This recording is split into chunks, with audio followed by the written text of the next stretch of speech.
How to log in Snapchat account. Hi everyone, welcome to our channel. This is Rose and I'm here to guide you to log into your Snapchat account. So do watch the video till the end and without any further ado, let's dive right into the video. Launch a Snapchat application on your device. You will reach on the welcome screen of a Snapchat where you have got two options whether you can continue with Google or sign up, or you can easily tap the login link and log into your Snapchat account. For now, select login link at bottom right corner of the screen. Now you will reach on the login page of Snapchat where you have to enter all your login credentials like your username or email, or you can also use phone number instead and the password. If you forget your password, tap forget your password link and easily recover from there.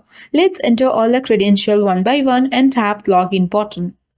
Now you will reach on the camera page of Snapchat where you have to allow Snapchat to access your camera and local storage to take photos and videos, to take screenshots and more. So select turn on button and then tap allow button. Tap while using the app and tap allow again. After you grant permissions, you will easily get access to a Snapchat account. So that is how we easily log into our Snapchat account. Hope this video helped you. If you are new to our channel, hit the like button and subscribe for more tech and tips videos. Thank you for watching.